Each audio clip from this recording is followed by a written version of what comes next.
In a big relief for Amazon, a single judge bench of the Delhi High Court has ruled that a stay is enforceable on the future Retail-Reliance Group deal.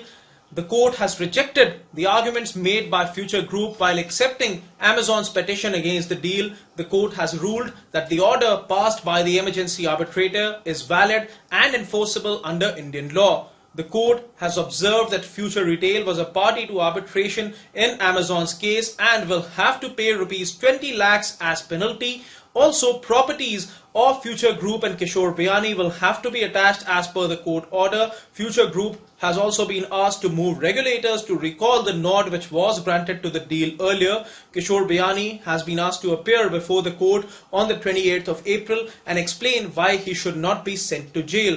However, this order is largely going to have academic significance and may form a basis of argument for Amazon, since the top court has already halted the future Retail-Reliance Group deal, and this order is not going to change any status quo. The fate of the 27,513 crore future Retail-Reliance Group deal already hangs in balance, even as the top court last month had issued a notice to Future Retail on an appeal filed by Amazon against a February 8 division bench order of the Delhi High Court which had allowed the deal to proceed.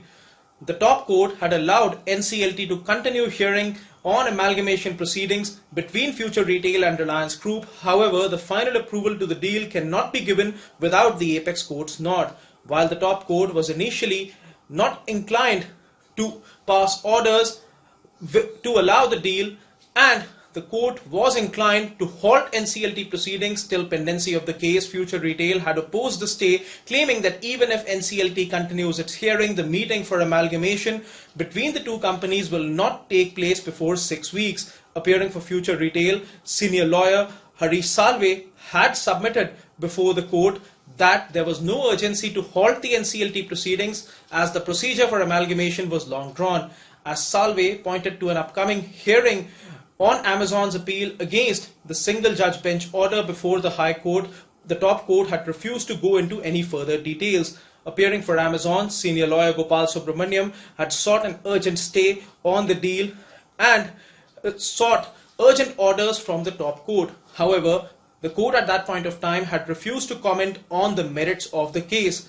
The top court is also slated to hear this case in the last week of April. It remains to be seen in what light this order passed by the single judge bench will be treated when the case comes up for hearing before the top court, and also when Kishore Biyani is likely to appear, what arguments would be given from his side in order to avert the penalty which has been imposed not only on him personally but also on the Future Group.